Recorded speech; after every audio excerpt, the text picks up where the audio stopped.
जी हाँ दोस्तों, नमस्कार। मैं विपिन आ चुके हैं आपके नए सेशन के साथ। अब सब लोगों का तहे दिल से बहुत बहुत हार्दिक स्वागत, अभिनंदन करते हैं। बेटा सारे लोग आ जाइए, बहुत बेहतर लाजवाब लेक्चर होने वाला है। और इस लेक्चर की बात करते हैं तो आज हम एक नए लेक्चर, नई क्लास की, नए टॉपिक की शुरुआत करने वाले हैं। और ये टॉपिक आप देखेंगे एकदम मजा आ जाएगा, बहुत बिंदास। अगर आप वास्तविक में पॉलिटी की तैयारी करना चाहते हैं, आप पॉलिटी पढ़ना चाहते हैं, तो आज के सेशन को आपको समझना बहुत मोस्ट इंपॉर्टेंट है।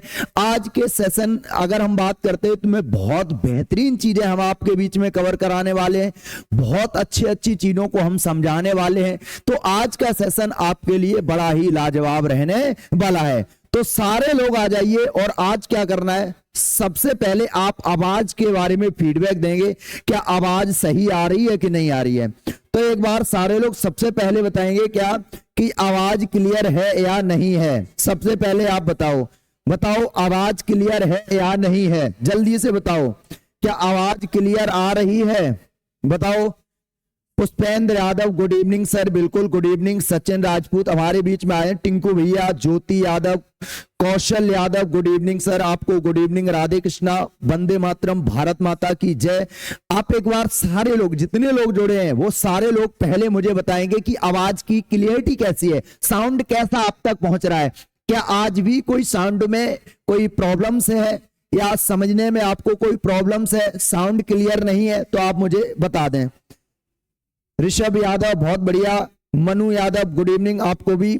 सर वॉल्यूम ठीक है, बिल्कुल मनु कह रही हैं। और बताओ आप लोग, वॉल्यूम कैसा है, आवाज कैसी है बेटा, जल्दी से बताओ। बताएंगे आवाज कैसी है, जल्दी बताएंगे आवाज कैसी है। और आज का सेशन बड़ा शानदार रहने वाला है, हमारे डियर, ध्यान रख लेना। चलो आवाज क्लियर, सब कुछ ठीक है, तो उठाइए कागज और कलम और करते हैं आज नई शुरुआत को।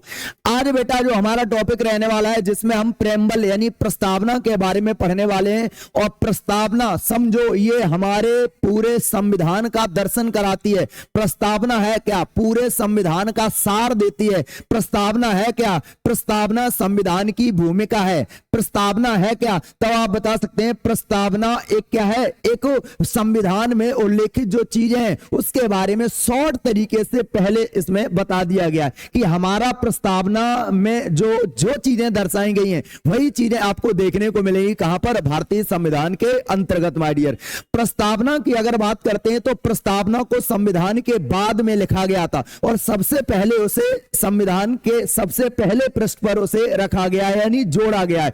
लिखा गया बाद में और जोड़ा गया सबसे पहले। क्यों, अब मान लेते हैं कोई हम बुक लिखते हैं, तो उस मान लेते हैं सपोज डेट, अगर मैंने कोई बुक लिखी है बेटा, मान लेते हैं कोई ये बुक लिखी है। जब ये बुक लिखी है बेटा, तो इस बुक में क्या मैंने लिखा है वो तभी तो हम जानेंगे जब उसे कंप्लीट कर लेंगे। तो जब वो संविधान लिख लिया गया, मान लेते हैं ये संविधान की किताब थी, उसको जब पूरा लिख लिया गया, उसके बाद मुझे पता चला कि इस प्रस्तावना में इस संविधान में इस बुक में ये चीजें हैं। तो उसके बाद हम क्या करते हैं, एक विषय सूची होती है, एक भूमिका होती है, एक यहाँ पर संक्षिप्त में लिखा होता है, विषय वस्तु होती है कि इस संविधान में, मतलब इस किताब में हम इस टॉपिक को पढ़ने वाले, ये टॉपिक इसमें रखे गए हैं। तो इसीलिए बेटा आपको समझ में आ गया, यानी संविधान जब कंप्लीट लिख करके खत्म हो गया, उसके बाद प्रस्तावना को लिखा गया और उस पूरे संविधान का संक्षिप्त दर्शन कराती है, संक्षिप्त सार बताती है कौन, हमारी प्रस्तावना। ध्यान रख लेना, कौन कराती है बेटा, प्रस्तावना। ध्यान रख लेना भाई। तो बहुत बढ़िया, बहुत सारे हमारे गब्बर शेर आ चुके हैं और आज का सेशन आप देखना बड़ा लाजवाब रहने वाला है माय डियर, ध्यान रख लेना। तो ज्यादा देर नहीं करते हुए इंडियन कॉन्स्टिट्यूशन में आज का जो टॉपिक है वो प्रेम्बल के बारे में पढ़ने वाले, यानी प्रस्तावना के बारे में पढ़ने वाले हैं माय डियर। सबसे पहले आपको दो चीजें जानना है। क्या सर, जो हमारी प्रस्तावना है, ध्यान रख लेना, अगर हम इस प्रस्तावना की बात करते हैं तो प्रस्तावना बेटा हिंदी में इसे क्या कहा जाता है, तो आप बोलेंगे सर हिंदी में इसे उद्देशिका कहा जाता है। क्या कहा जाता है, उद्देशिका कहा जाता है। हिंदी वर्जन में इसे क्या कहा गया, तो आप बोलेंगे उद्देशिका। और बेटा इंग्लिश में प्रेम्बल कहते हैं और व्यवहारिक तौर पर इसे प्रस्तावना बोला जाता। क्या समझ में आया? हिंदी में क्या उद्देशिका बोलते हैं, प्रस्तावना, एक व्यवहारिक, सबसे ज्यादा प्रस्तावना ही बोला जाता है, और इंग्लिश में से हम क्या बोलते हैं, प्रेम्बल बोलते हैं। अब पहले बात समझो, अगर भारतीय संविधान में प्रस्तावना आई है, भारतीय संविधान में प्रस्तावना को जोड़ा गया, तो आप पहले समझो, सबसे पहले अगर पूछा जाए सर प्रस्तावना है क्या, तो आप बोलेंगे सर प्रस्तावना को संविधान लिखने के बाद लिखा गया और संविधान की किताब में, ध्यान रख लेना, और संविधान की किताब में जिस किताब में लिखा गया संविधान की किताब में सबसे पहले जोड़ा गया माय डियर। आपको एक पॉइंट समझ में आया होगा, जोड़ा गया माय डियर, ध्यान रख लेना। तो पहला पॉइंट क्या समझ में आया, यानी जो हमारी प्रेम्बल है, जो हमारी प्रस्तावना है, प्रस्तावना जब संविधान कंप्लीट लिख गया था उसके बाद इसे लिखा गया और इस पुस्तक में सबसे पहले इसे जोड़ा गया। लिखा बाद में गया लेकिन जोड़ सबसे पहले दिया गया। क्यों? क्योंकि ये जो प्रस्तावना है माय डियर, ये जो प्रस्तावना है बेटा, प्रस्तावना ये क्या करती है, ये संविधान का दर्शन प्रस्तुत करती है। ये संविधान का दर्शन या सार प्रस्तुत करती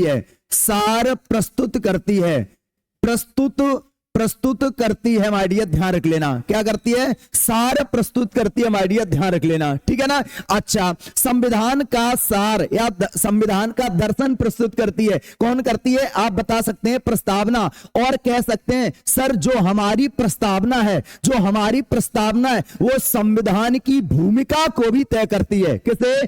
बेटा संविधान की भूमिका को तय करती है, ध्यान रख लेना। तो ये सारे पॉइंट आपके लिए मोस्ट इंपोर्टेंट है, ध्यान रख लेना भाई, कोई दिक्कत नहीं होगी। अब बात करते हैं, पहली बात और समझ लेते हैं। क्या? अगर क्वेश्चन आपसे पूछा जाए सर संविधान का, अगर प्रस्तावना का अगर पूछा जाए विचार, प्रस्तावना का अगर पूछा जाए विचार कहां से आया, तो विचार बेटा कहां से लिया गया? आप बता सकते हैं विश्व में जो पहला संविधान है, पहला लिखित संविधान है, वो अमेरिका के संविधान है। अमेरिका के संविधान में सबसे पहले प्रस्तावना को लिखा गया था। तो भारतीय संविधान में यह प्रस्तावना का विचार कहां से आया, तो बोलेंगे अमेरिका के संविधान से। कहां से बेटा? तो आप बोलेंगे सर इसका विचार अमेरिका के संविधान से आया। कहां से आया? अमेरिका के संविधान से। अमेरिका के संविधान से आया माय डियर, ध्यान रख लेना। तो पूछा जाए विचार कहां से? अमेरिका के संविधान से। अगर पूछा जाए प्रस्तावना की भाषा, भाषा की अगर बात करते हैं, ध्यान रख लेना, तो भाषा कहां से आती है? तो आप बोलेंगे सर ऑस्ट्रेलिया के संविधान से। कहां से? ऑस्ट्रेलिया के संविधान से भाषा को लिया गया, ध्यान रख लेना। ऑस्ट्रेलिया के संविधान से प्रस्तावना की क्या ली गई बेटा? तो आप बता सकते हैं ऑस्ट्रेलिया के संविधान से संविधान की प्रस्तावना की भाषा ली जाती है, ध्यान रख लेना। अच्छा, एक और पॉइंट बहुत जबरदस्त है सर, प्रस्तावना का आधार। अगर पूछा जाए प्रस्तावना का आधार, प्रस्तावना का बेस क्या है, प्रस्तावना का आधार क्या है, ध्यान रख लेना। तब आप समझो, बहुत अच्छी तरीके से समझो प्रस्तावना का आधार क्या है बेटा। समझ लेना, संविधान सभा का गठन हुआ और उस संविधान सभा में बैठकें हुई, और पहली बैठक कब हुई? तो आप बोलेंगे सर 9 दिसंबर 1946 को। दूसरी बैठक कब हुई? आप बोलेंगे 11 दिसंबर 1946 को।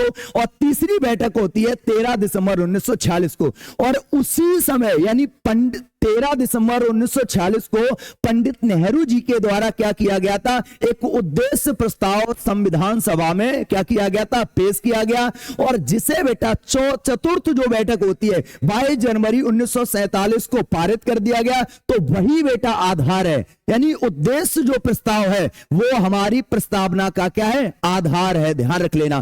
तो आप पॉइंट बना के लिखेंगे बेटा, प्रस्तावना का आधार पूछा जाए तो लिखेंगे 13 दिसंबर 1946, ध्यान रख लेना। पॉइंट बेटा ध्यान रख लेना, 13 दिसंबर 1946 की अगर बात करते हैं, 13 दिसंबर 1946 की बात करते हैं तो लिखेंगे संविधान सभा में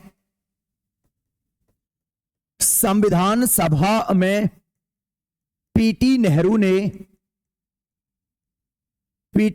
ने उद्देश्य प्रस्ताव क्या किया था, पेश किया, ठीक है ना। और इसी उद्देश्य प्रस्ताव को क्या किया गया था, आप बता सकते हैं सर, 22 जनवरी 1947 को क्या कर दिया गया, पारित कर दिया गया। तो जो ये उद्देश्य प्रस्ताव है, माय डियर ध्यान रख लेना, जो ये उद्देश्य प्रस्ताव है, उद्देश्य प्रस्ताव, यही बेटा हमारी प्रस्तावना का क्या है, आधार है माय डियर, ध्यान रख लेना। यही उद्देश्य प्रस्ताव हमारी प्रस्तावना का क्या बना, आधार बना। इतनी चीजें समझ में आई। पहला, प्रस्तावना है क्या, तो आप बोलेंगे सर प्रस्तावना संविधान, अगर पूछा जाए प्रस्तावना को संविधान लिखने के बाद लिखा गया और संविधान की किताब में सबसे पहले इसे जोड़ा गया। उसके बाद संविधान का दर्शन कराती है प्रस्तावना, संविधान का सार प्रस्तुत करती है कौन, प्रस्तावना, और संविधान की भूमिका तय करती है कौन, प्रस्तावना। ध्यान रख लेना, प्रस्तावना का विचार अमेरिका के संविधान से आया, भाषा पूछी जाए ऑस्ट्रेलिया के संविधान से, और प्रस्तावना का आधार क्या है, तो आप बोलेंगे जो थर्ड बैठक होती है संविधान सभा की, कॉन्स्टिट्यूशन असेंबली की जो थर्ड बैठक होती है, थर्ड मीटिंग होती है 13 दिसंबर 1946 को, और उसमें क्या हुआ था, पीटी नेहरू के द्वारा उद्देश्य प्रस्ताव को क्या किया गया था, पेश किया गया संविधान सभा में, और चतुर्थ बैठक में उसे पारित कर दिया गया, और वही उद्देश्य प्रस्ताव क्या बना, हम बता सकते हैं सर प्रस्तावना का आधार बना है माय डियर। क्या इतनी चीजें समझ में आ गई आपको, क्या इतनी चीजें समझ में आ गई, बहुत बढ़िया। तो आप कहेंगे सर समझ में तो आ गई, कोई दिक्कत नहीं है। अब हम बात करते हैं, ये हमारी भारतीय संविधान की ये क्या है बेटा, प्रस्तावना है।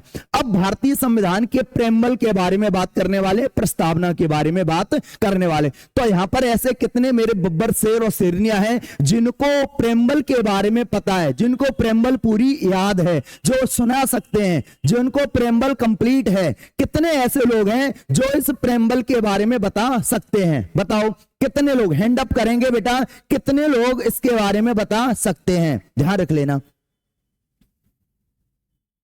ठीक है ना। बताओ भाई, बताओ कितने लोग बता सकते हैं। तब आप क्या बोलेंगे, सर इस प्रस्तावना को हम बताएंगे, यानी आप सीखेंगे। बेटा देख लो क्या है, यानी अगर बात करते हैं भारत की प्रस्तावना, तो आप बोलेंगे हम भारत के लोगों, भारत को एक संपूर्ण प्रभुत्व संपन्न समाजवादी पंथ निरपेक्ष लोकतांत्रिक गणराज्य बनाने के लिए, इतनी चीज समझ में आ गई, इतनी चीजें समझ में आएंगी। उसके बाद सामाजिक आर्थिक न्याय, सामाजिक आर्थिक न्याय, उसके बाद विचार अभिव्यक्ति विश्वास धर्म की स्वतंत्रता, उसके बाद है समता यानी प्रतिष्ठा और अवसर की समता, और उसके बाद है प्रतिष्ठा अवसर की समता प्राप्त करने के लिए व्यक्ति की गरिमा एकता अखंडता को सुनिश्चित करने वाली बंधुता को दृढ़ संकल्पित होकर के 26 जनवरी 1950 को क्या करते हैं बेटा, 26 जनवरी 1949 को अंगीकृत आत्मार्पित और अधिनियमित करते हैं। यह पॉइंट आपने याद कर लिया होगा, मुझे उम्मीद है। अब इसके बारे में इस पूरे के बारे में हम बहुत डिटेल से चीजें बताने वाले हैं। तो पहले क्या है, हम भारत के लोग भारत को एक संपूर्ण प्रभुत्व संपन्न समाजवादी पंथ निरपेक्ष लोकतांत्रिक गणराज्य बनाने के लिए समस्त नागरिकों के लिए सामाजिक आर्थिक और राजनीतिक न्याय विचार अभिव्यक्ति विश्वास धर्म की उपासना प्रतिष्ठा और अवसर की समता प्रतिष्ठा अवसर की समता, ठीक है ना। उसके बाद है आपका क्या, समता, उसके बाद है तथा उन सब में व्यक्ति की गरिमा एकता अखंडता को सुनिश्चित करने वाली बंधुता को दृढ़ संकल्पित होकर के 26 नवंबर 1949 को संविधान सभा के द्वारा हम क्या करते हैं, अंगीकृत करते हैं, अधिनियमित करते हैं और आत्मार्पित करते हैं। ये सब चीजें यहां पर दी हुई है हमारी, ध्यान रख लेना। चलो भाई देखते हैं बेटा, अब यहाँ के बारे में समझते हैं, देखो पहला यानी यहाँ पर be the people of India, यानी जो प्रस्तावना है बेटा इसमें लिखा है हम भारत के लोग, क्या यानी हम सब लोग, यानी पूरे भारत के लोगों को यहाँ पर रखा गया है। हम भारत के लोग भारत को क्या करेंगे, एक संपूर्ण प्रभुत्व संपन्न, यानी संपूर्ण प्रभुत्व संपन्न का मतलब होता है हम अपने निर्णय, हम भारत के लोग क्या करेंगे, हम भारत के लोग कैसे हैं बेटा, संपूर्ण प्रभुत्व संपन्न है। यहां पर सारे निर्णय हम स्वयं ले सकते हैं, चाहे बाहर निर्णय हो चाहे आंतरिक निर्णय हो, सारे निर्णय लेने में, सारे डिसीजन लेने में हम कैसे सक्षम है। उसके बाद है समाजवाद। समाज का मतलब समाज के सभी लोगों के हितों के लिए हम क्या करेंगे, कार्य करेंगे। और भारत एक पंथ निरपेक्ष राष्ट्र है। पंथ निरपेक्ष का मतलब भारत का कोई अपना निजी धर्म नहीं है, यहां पर सभी धर्म कैसे हैं, समान हैं। और लोकतांत्रिक, यानी जहां पर लोकतंत्र किसे बोलते हैं, तो जहां पर ऐसी सरकार जहां लोगों के द्वारा गठित की जाए, जो लोगों के द्वारा सरकार का लोगों के द्वारा सरकार बनाई जाए और वो लोगों के लिए काम करे। ये इब्राहिम लिंकन की डेफिनेशन है बेटा। वह सरकार जो लोगों के द्वारा चुनी जाए, जो लोगों के लिए कार्य करे, उसे हम लोकतंत्र गवर्नमेंट बोलते हैं या लोकतंत्र शासन बोल देते हैं। गणराज्य का मतलब हो गया, भारत एक गणराज्य भी है। भारत क्या है, एक गणराज्य है, क्योंकि यहाँ का संवैधानिक प्रमुख है वो व्यक्ति एक है और वो वंशागत नहीं है, उसका टाइम निश्चित है माय डियर, ध्यान रख लेना। तथा उसके लिए समस्त नागरिकों को, अब हम क्या करेंगे, ये सारी चीजें बोली गई, उसके बाद नागरिकों के लिए हम क्या करेंगे, तो हमारे बेटा पूरे संविधान में क्या क्या चीजें दर्शाएंगे, बोला गया हम सभी लोगों को सामाजिक, आर्थिक और राजनीतिक न्याय प्रदान करेंगे।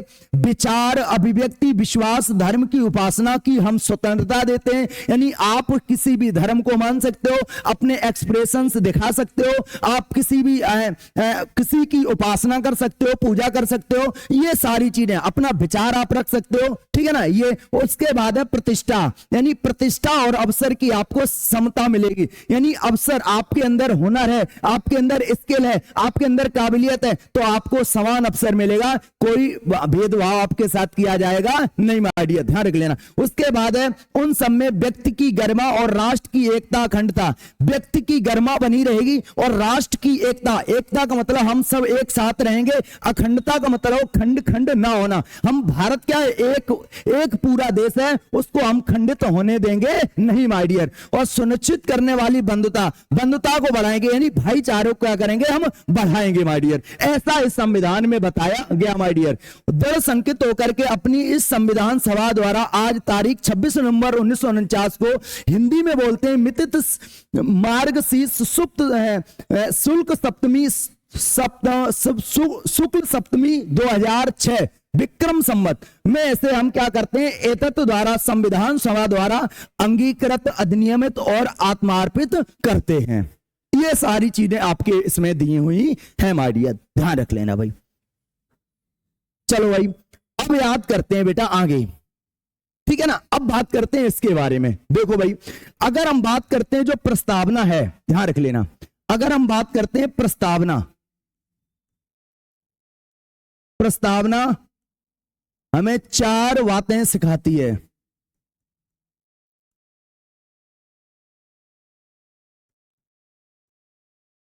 प्रस्तावना हमें 4 चीजें सिखाती है माय डियर, 4 बातें सिखाती है। और वो कौन कौन सी हैं, तो वो 4 चीजें पहले समझ लो आप। 4 चीजें हमें देखने को मिलती हैं कहां पर, प्रस्तावना के अंदर।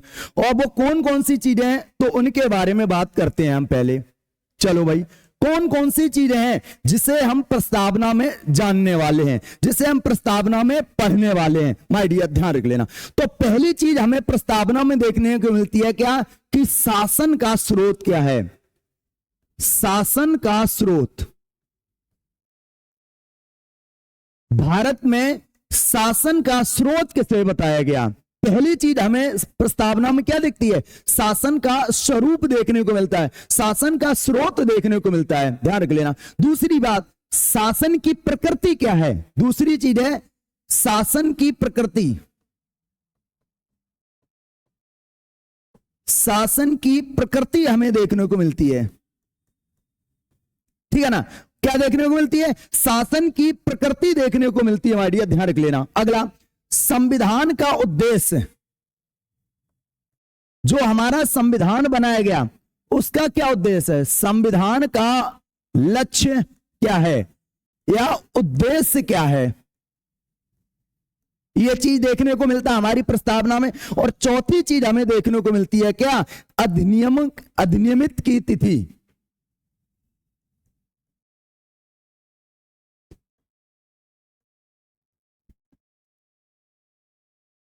की तिथि यानी कब इसे अधिनियमित किया गया था माय डियर, कब इसे अधिनियमित किया गया था माय डियर। ये चीजें हमें यहां पर देखने को मिलती है माय डियर। ये चार कैटेगरी में इसे बांटा गया भाई। अब देखो प्रस्तावना में हमें चार चीजें प्रमुखता देखने को मिलती हैं। क्या, या तो शासन का स्रोत हम सबसे पहले जानेंगे। दूसरी चीज, शासन की प्रकृति क्या है, किस प्रकृति के, किस नेचर के अकॉर्डिंग भारत के अंदर क्या रहेगा, शासन व्यवस्था रहेगी। तीसरी चीज, संविधान बनाने का क्या लक्ष्य होगा, क्या उद्देश्य होगा, मोटिव क्या होगा, ये सब जानेंगे। और अधिनियमित की क्या होगी, अधिनियमित की बेटा तिथि के बारे में बताया गया, अधिनियमित की तिथि बताया गया माय डियर, ध्यान रख लेना।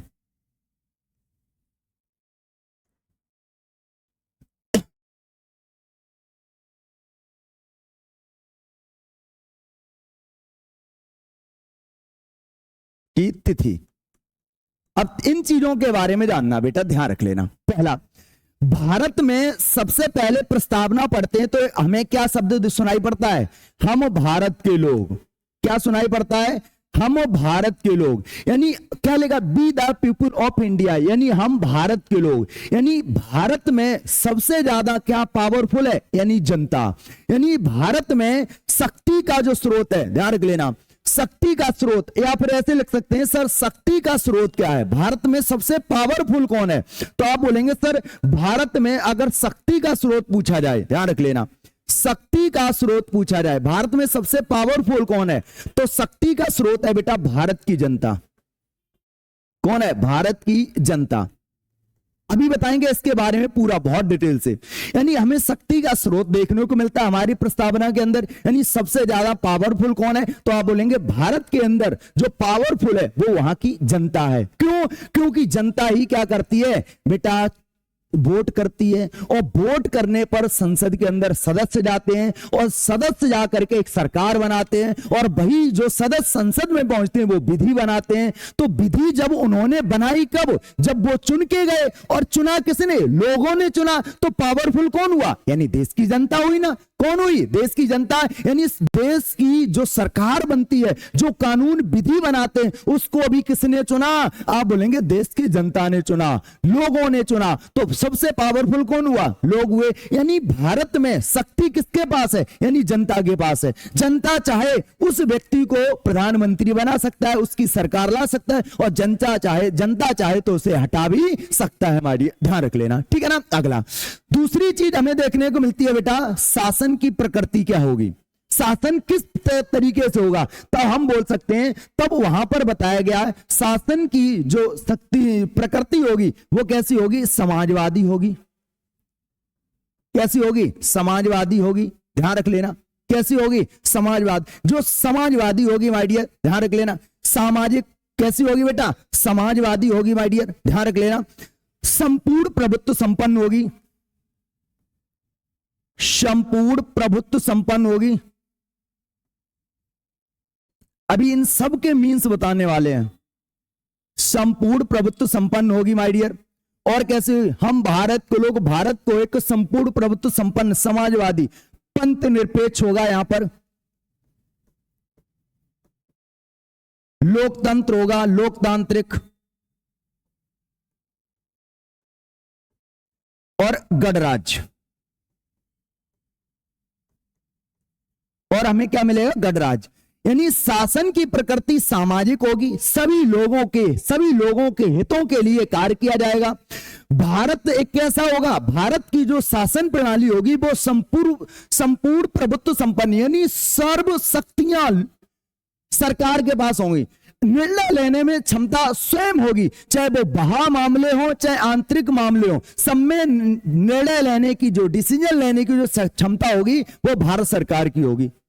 और सरकार को भी कौन चुनेगा, हम लोग, यानी भारत की जनता। तो पावरफुल कौन हुआ, जनता। अब सरकार जो रहेगी वो कैसी रहेगी, तो समाजवादी, सभी लोगों के लिए काम करेगी, सभी के हितों के लिए कार्य किया जाएगा। संपूर्ण प्रभुत्व संपन्न, यानी भारत के जो गवर्नमेंट चलाई जाएगी वो अपने निर्णय लेने में क्या होगी, सक्षम होगी। वो किसी महाशक्ति पर आश्रित नहीं होगी। जैसे जब ब्रिटिश का समय था, ब्रिटिश भारत पर अधिकार किए हुए थे, तो उस समय किसके बनाए हुए नियम कानून चल रहे थे, ब्रिटेन के। यानी भारत में जो भी काम होता था तो वो निर्णय कौन लेते थे, अंग्रेज लोग लेते थे। लेकिन जब हमें आजादी मिल गई, जब हमारा संविधान बन गया, तो संविधान में एक शब्द जोड़े या पंथ यहां पर जोड़ दिया गया, संप्रभु। संप्रभु का मतलब होता है हम निर्णय लेने में कैसे सक्षम है। पहले हम ब्रिटेन के निर्णय को मानते थे, लेकिन अब हम अपने निर्णय स्वयं लेंगे, हम किसी महाशक्ति के निर्णय को नहीं मानेंगे, ठीक है ना। हम अपने निर्णय को मानेंगे, हम जो चाहेंगे वो करेंगे माय डियर, ध्यान रख लेना। हम निर्णय अपने स्वयं लेंगे, ध्यान रख लेना। अगला है पंथ निरपेक्ष, यानी भारत का कोई भी धर्म नहीं होगा। सबसे पहले भारत का कोई धर्म नहीं होगा, यहां पर सभी धर्म समान होंगे, चाहे अधिकतम बहुसंख्यक में रहने वाला हिंदू, चाहे अल्पसंख्यक में रहने वाले बहुत सारी धर्म के लोग, तो उनको सभी को समानता मिलेगी, किसी के साथ भेदभाव किया जाएगा नहीं माय डियर, ध्यान रख लेना। लोकतंत्र, भारत में एक लोकतंत्र व्यवस्था देखने को मिलेगी, जहां पर जनता के द्वारा सरकार को बनाया जाएगा, और वहां पर भारत एक गणराज्य होगा, यानी देश का संविधान का जो प्रमुख होगा, कौन है बेटा, राष्ट्रपति, वो भी एक चुनाव की प्रक्रिया से जाएगा, एक निश्चित समय के लिए जाएगा, और वो पद वंशागत नहीं होगा। जैसे ब्रिटेन में एक पद था सम्राट यानी महारानी का, वो कैसा था, वंशानुगत था, यानी परंपरा चली आई थी, तुम राजा बन गए, राजा का बेटा राजा बनेगा, राजा का बेटा राजा बनेगा, ये परंपरा चली आई। लेकिन ऐसा यहां पर बोला गया नहीं माय डियर, ध्यान रख लेना। उसके बाद आपका अब संविधान का लक्ष्य क्या होगा, तो हमें संविधान में क्या क्या चीजें देखने को मिलेंगी, तो आप बोलेंगे संविधान में हमें न्याय की बात की गई है। किसकी बेटा, न्याय। जैसे हमें संविधान में बताया गया न्याय, न्याय कितने प्रकार का, 3 प्रकार का। एक सामाजिक न्याय, भारत में सभी के लिए न्याय किया जाएगा, सामाजिक न्याय किया जाएगा, आर्थिक न्याय किया जाएगा, आर्थिक न्याय किया जाएगा, और राजनीतिक न्याय किया जाएगा। राजनीतिक क्या मिलेगा, न्याय। तो 3 प्रकार के न्याय की बात की गई हमारे संविधान में, यानी संविधान में एक टारगेट लक्ष्य रखा गया कि चाहे सामाजिक तौर पर हो, चाहे इकोनॉमिक्स यानी आर्थिक तौर पर हो, चाहे पॉलिटिक्स यानी राजनीतिक तौर पर हो, किसी के साथ अन्याय नहीं होगा, सबको न्याय मिलेगा माय डियर। अगला यहां पर बेटा स्वतंत्रताओं की बात की गई है, स्वतंत्रता की बात की है, कौन कौन सी, तो 5 स्वतंत्रताएं हमें देखने को मिलती हैं। कौन कौन, तो आप बोलेंगे विचार, अभिव्यक्ति,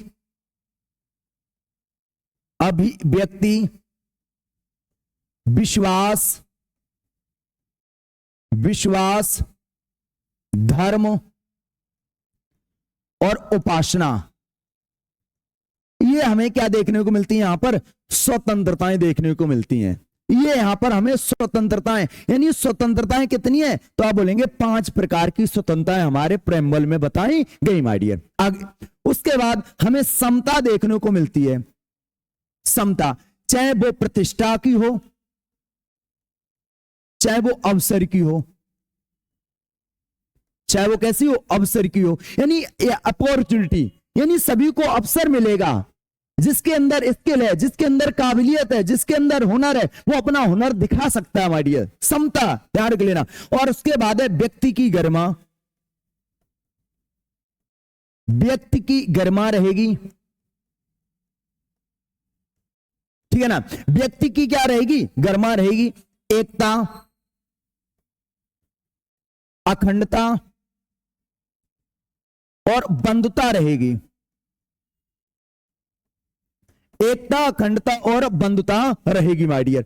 तो ये सारी चीजें हमारे प्रस्तावना में हमें देखने को मिलती है। यानी लक्ष्य क्या रखा गया, यानी सभी लोगों को हमें संविधान के द्वारा न्याय करना है, सभी लोगों को, यानी 5 ये क्या करना, हमें लोगों को आजादी देनी है, स्वतंत्रताएं देनी है माय डियर। सभी के साथ समान व्यवहार किया जाएगा, यानी समता, प्रतिष्ठा, अवसर दिखाने का, सबको हुनर रखने का, आपको सभी के साथ समान व्यवहार किया जाएगा, और व्यक्ति की गरिमा बनी रहेगी, राष्ट्र की एकता, अखंडता और बंधुता बनी रहे। ये सब हमारे संविधान का लक्ष्य रखा गया है माय डियर, ध्यान रख लेना। क्या इतनी चीजें आपको समझ में आ गई, आप कहेंगे भैया बिल्कुल मुझे समझ में आ गई, ध्यान रख लेना। अगला अगली बात करते हैं अधिनियमित की तिथि, यानी हमारा जब प्रस्तावना, अब माय डियर अभी आपने क्या देखा, जब आपने प्रस्तावना देखा था तब उसमें लिखा था अधिनियमित और अंगीकृत की आत्मार्पित की तिथि दी हुई है, और वो तिथि कितनी है, आप बोलेंगे 26 नवंबर 1949 को यह संविधान अंगीकृत किया गया था,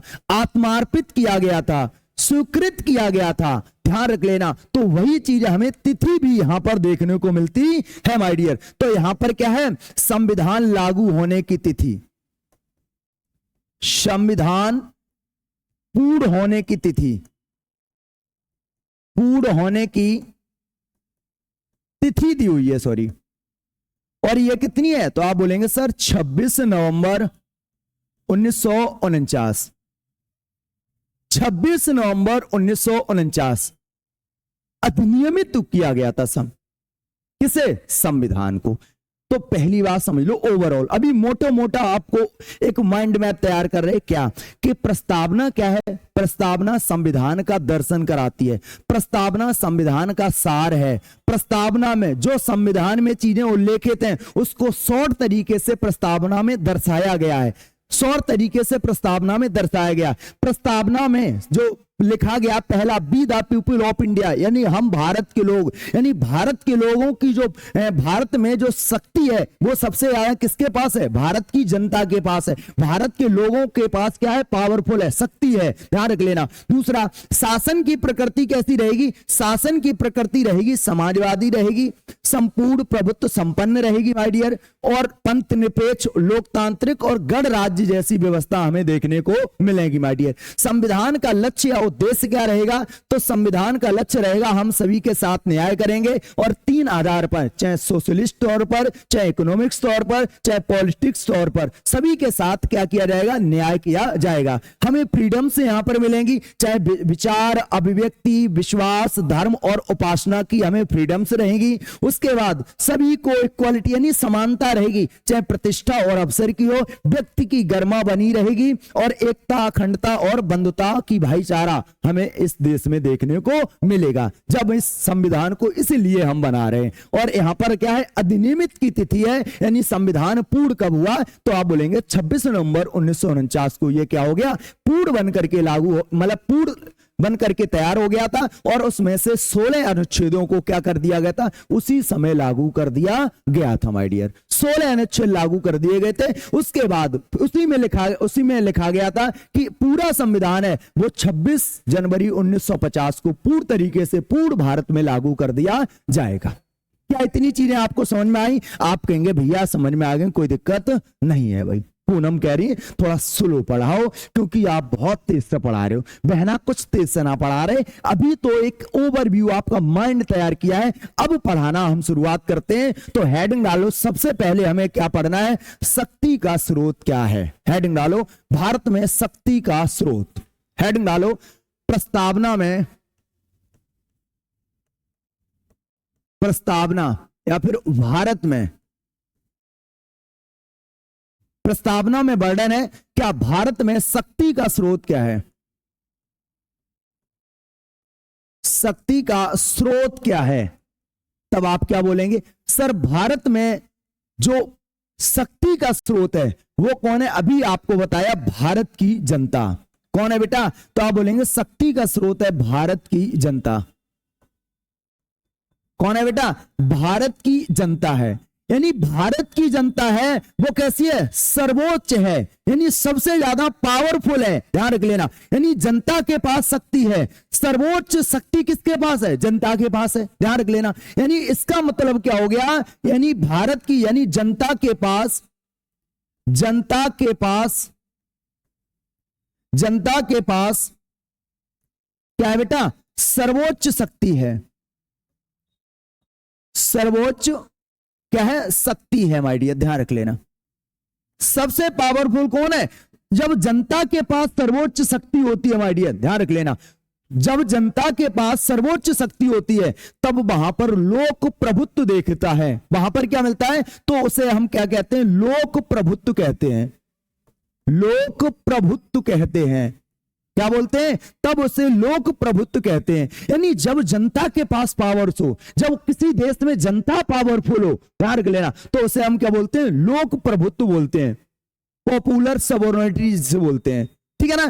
तो अगर पूछा जाए सर लोक प्रभुत्व का मतलब क्या हो गया, सर लोक प्रभुत्व का मतलब हो गया जिस देश में जनता कैसी है, पावरफुल है, सबसे शक्तिशाली है, ध्यान रख लेना।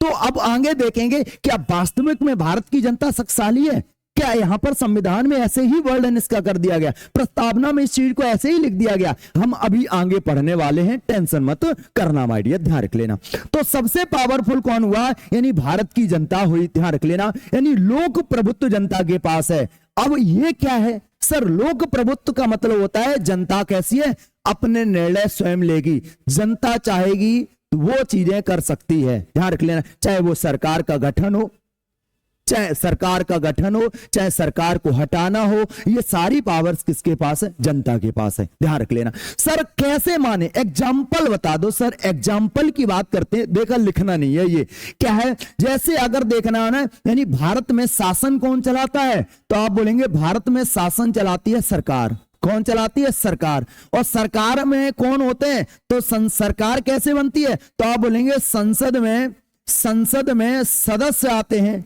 संसद के सदस्यों द्वारा सरकार का गठन होता है, और इन सदस्यों को कैसे आते हैं, तो बोलेंगे सर निर्वाचन के द्वारा आते हैं, कैसे आते हैं, निर्वाचन के द्वारा। अब जो निर्वाचन के द्वारा आते हैं तो जनता निर्वाचन क्या करती है, जनता, निर्वाचन कौन करती है, जनता।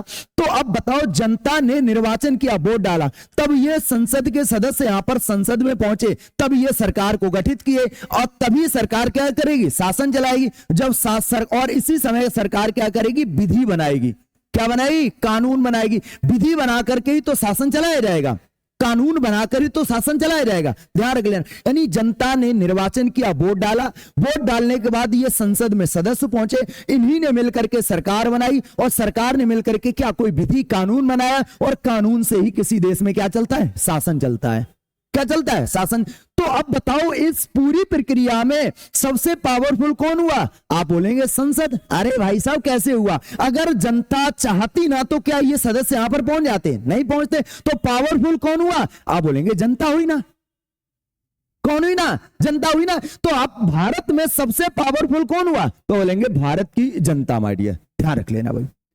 अब बताओ क्या इतनी चीजें आपको समझ में आ गई, आप कहेंगे भैया बिल्कुल समझ में आ गई, कोई दिक्कत नहीं है माय, ध्यान रख लेना। यानी सबसे पावरफुल कौन रही, जनता। और ये लोक प्रभुत्व का जो विचार दिया था बेटा, विचार वो रूसो ने दिया, रूसो ने दिया। सर रूसो कहां के, ये फ्रांस के दार्शनिक हुए थे माय डियर, तो इन्होंने द्वारा लोक प्रभुत्व का क्या दिया गया था, विचार दिया गया था माय डियर, ध्यान रख लेना, क्या दिया गया था, विचार दिया गया था, ध्यान रख लेना। अब देखो भाई, अब भारत की जनता यानी हम भारत के लोग, यहां पर एक शब्द नहीं, कौन सा है, तो आप बोलेंगे यहां पर एक शब्द दिया हुआ है, हम भारत के लोग, भारत के लोग, एक शब्द यहां पर क्या दिया हुआ है, यानी हम भारत के लोग प्रस्तावना में दिया, और भारत के लोग यानी भारत की जनता के लोग, भारत के लोग का मतलब भारत की जनता, और जनता के पास क्या सर्वशक्ति है, और जिसके पास सर्वशक्ति होती है, जब जनता के पास सर्वशक्ति होती है उसे बोलते हैं लोक प्रभुत्व। और लोक प्रभुत्व का विचार किसने दिया, रूसो ने दिया। एग्जाम्पल बताएं क्यों पावरफुल है भारत में जनता, पता चल गया, कोई दिक्कत नहीं है। अब देखो यहां पर जब हम भारत के लोग कैसे पावरफुल है, और बीच में संविधान में बहुत सारी चीजें दी हुई हैं, और अंतिम में दिया हुआ है, हम क्या करते हैं कि 26 नवंबर इस दिवस को हम संविधान को अंगीकृत, अधिनियमित और आत्मार्पित करते हैं। कौन करती है, ये जनता। तो यहां पर एक शब्द है अंगीकृत, अंगीकृत, अधिनियमित और आत्मार्पित, आत्मार्पित और क्या करते हैं, आत्मार्पित, यानी अंगीकृत करते हैं, अधिनियमित करते हैं और आत्मार्पित करते हैं माय डियर, ध्यान रख लेना। अब सुनो भाई, अंगीकृत का मतलब क्या हुआ, अंगीकृत का मतलब होता है एडॉप्ट करना, यानी स्वीकार करना। हम संविधान, इस संविधान को क्या कर रहे, अंगीकृत कर रहे हैं, यानी एडॉप्ट यानी स्वीकार कर रहे हैं। और स्वीकार कब कर रहे हैं, तो आप बोलेंगे 26 नवंबर 1949 को इसे स्वीकार कर रहे हैं माय डियर। कब स्वीकार कर रहे? अधिनियमित का मतलब क्या हुआ? तो आप बोलेंगे सर अधिनियमित का मतलब होता है लागू करना। क्या होता है बेटा? इनएक्ट जिसे बोलते हैं, इनएक्ट यानी लागू करना। अधिनियमित कर रहे मतलब लागू कर रहे, और लागू कब कर रहे? तो आप बोलेंगे सर 26 नवंबर 1949 को, क्योंकि 16 आर्टिकल इसी समय लागू कर दिए गए थे। बचा हुआ कहां पर लागू किया है? 26 जनवरी 1950 को किया गया था। और आत्मार्पित का मतलब क्या होता है? तब आप बोलेंगे सर स्वयं को हम समर्पित कर रहे हैं। किसे? इस प्रस्तावना यानी संविधान को। तो आत्मार्पित का मतलब क्या है? स्वयं को समर्पित करना, स्वयं को समर्पित करना, समर्पित करना। ठीक है ना? तो क्या समझ आया? यानी हम भारत के लोग क्या कर रहे हैं, यानी जो चीजें इसमें दी हुई हैं वो सारी चीजों को क्या कर रहे हैं? हम अंगीकृत कर रहे, यानी स्वीकार कर रहे, अधिनियमित कर रहे और उसे लागू कर रहे, और स्वयं को क्या करते हैं? समर्पित करना। स्वयं को हम समर्पित कर रहे, किसे? इस पूरे संविधान को। ये चीजें यहां पर बताई गई। फिर एक बार समझ लो, यानी जो हमारा संविधान है, यानी हम भारत के लोग क्या करेंगे? पूरे देश में ये सारी चीजें रहने वाली हैं, ये सारी चीजें रहने वाली हैं, और इन्हीं सारी चीजों को हम क्या कर रहे हैं? अंगीकृत कर रहे हैं, यानी स्वीकार कर रहे हैं, लागू कर रहे हैं, और स्वयं को स्वयं में क्या कर रहे हैं? समर्पित कर रहे हैं, स्वयं के लिए समर्पित कर रहे हैं। तो ये सारी चीजें हमें यहां पर देखने को मिलती हैं। यानी भारत की जनता कहती है कि ये सारी चीजें जो बीच में दी हुई हैं उन सबको क्या कर रहे हैं हम? ये सारी चीजें। क्या समझ में आए? अब देखो भाई, जब ये विचार दिया गया, ये चीजें जब यहां पर रखी गई, माय डियर ध्यान रख लेना, जब ये चीजें यहां पर रखी जाती हैं तो कुछ लोगों ने कहा, कुछ लोगों ने अपने विचार दिए, कुछ लोगों ने क्या इसकी आलोचना की, और जिसमें आपने नाम सुना होगा, एक विंस्टन चर्चिल था। विंस्टन चर्चिल जो था माय डियर, जो ब्रिटेन का प्रधानमंत्री रहा, आपको सभी को पता होना चाहिए। और दूसरे थे लॉर्ड विस्काउंट, लॉर्ड विस्काउंट। इन लोगों ने कहा कि भारत की जनता पावरफुल नहीं है, भारत की समझ जनता क्या है? पावरफुल नहीं है। आलोचना की उन्होंने, क्या कहा? कि संविधान सभा में जो भारत की जो समझ जनता है उसका प्रतिनिधित्व करती नहीं है। जब समस्त जनता प्रतिनिधित्व नहीं करती है तो हम कैसे कह सकते हैं कि भारत की समझ जनता के पावरफुल है? ठीक है ना? तो एक लिखेंगे आलोचना। इसकी आलोचना क्या देखने को मिलती है? आलोचना, इस पॉइंट की आलोचना क्या? तो आलोचना की एक लॉर्ड जिनका नाम था लॉर्ड विस्काउंट और विंस्टन चर्चिल। और कौन थे? Winston Churchill. इन दोनों ने मिलकर के क्या कहा? इन दोनों ने कहा, लॉर्ड विस्काउंट ने कहा था कि ये हिंदुओं की सभा है, विंस्टन चर्चिल ने कहा था ये एक ही समूह की क्या है? सभा है, यानी संविधान सभा को बोला एक ही समूह की है। उन्होंने कहा ये हिंदुओं की सभा है, ऐसा कहा माय डियर, ध्यान रख लेना। तो इसमें क्या है? यानी जो संविधान सभा है वो भारत की समस्त जनता का इसका मतलब हो गया, यानी जो संविधान सभा है माय डियर, यानी जो संविधान सभा है, संविधान सभा भारत के समस्त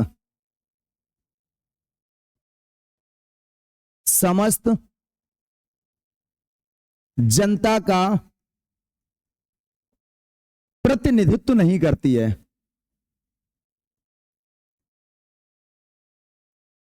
नहीं करती है,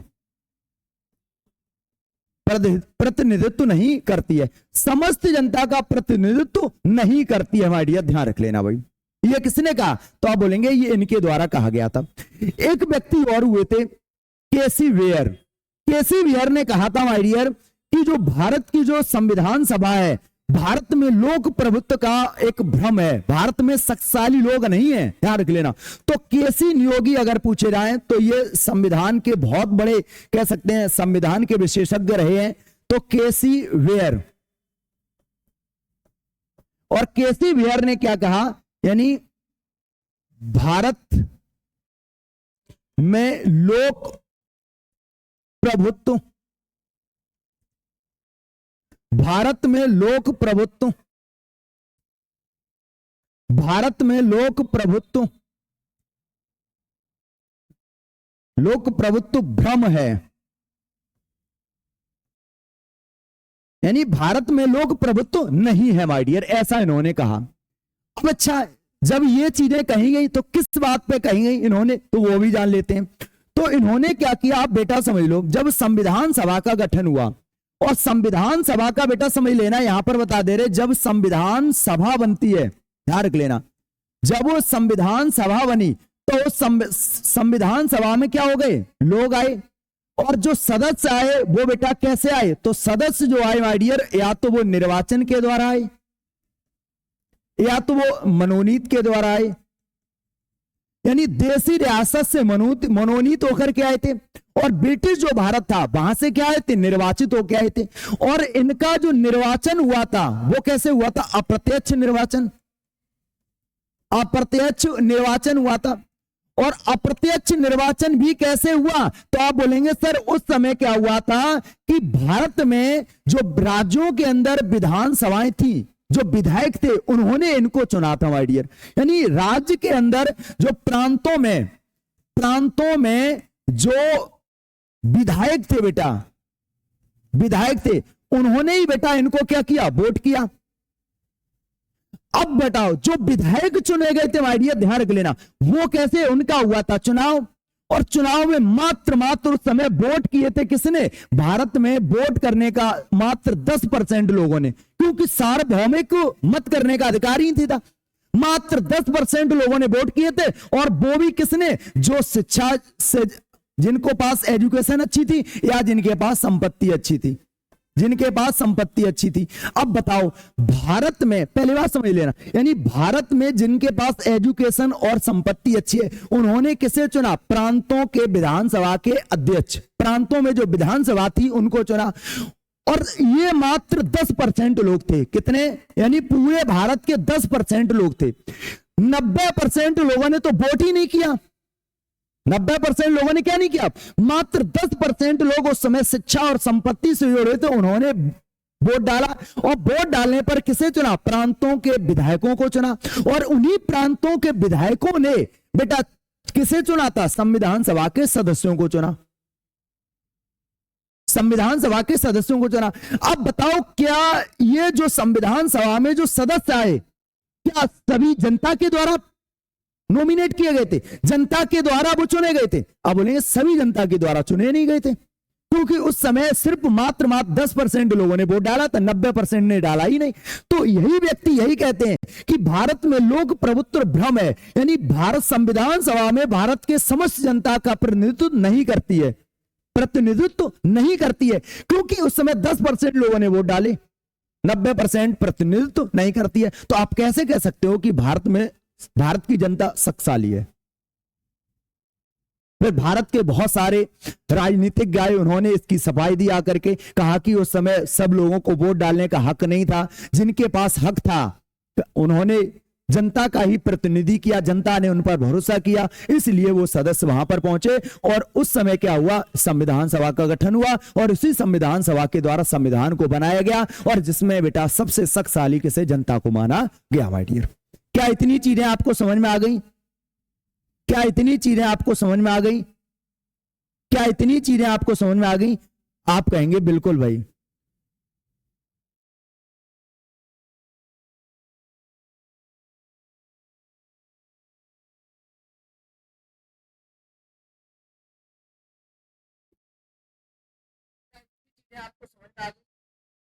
बेटा कोई दिक्कत है बेटा? नेटवर्क इशू चल रहा है।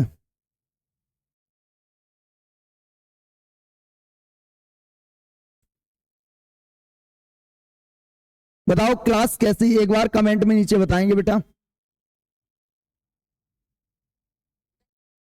बताओ कोई दिक्कत हो बेटा, मनु सिंह और लोग बताए।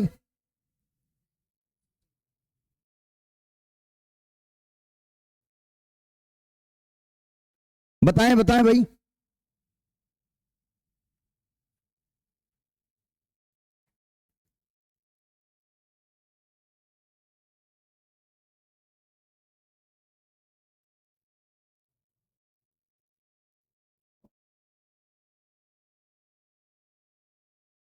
चलो अब क्लियर है बेटा, ध्यान रख लेना। तो इतनी चीजें आपको समझ में आ गई। यानी भारत में आपने देखा जो शक्तिशाली है वो कौन है, भारत की जनता है। यानी हम भारत के लोग कैसे हैं, पावरफुल हैं। और भारत के लोग कैसे हैं, लोक प्रभुत्व है। भारत में लोगों का प्रभुत्व पावर कैसा है, शक्तिशाली है, ध्यान रख लेना। और ये विचार किसने दिया था, रूसों के द्वारा दिया गया था, जो फ्रांस के दार्शनिक थे माय डियर।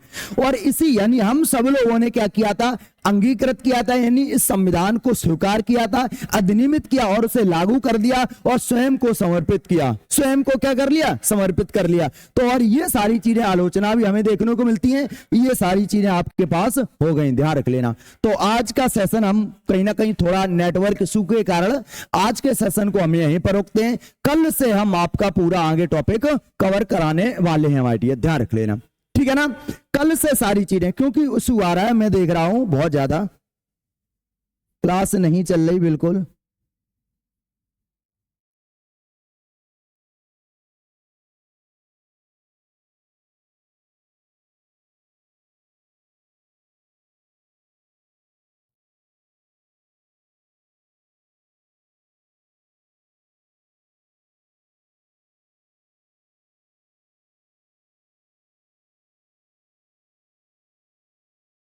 कोई दिक्कत नहीं है, बाय।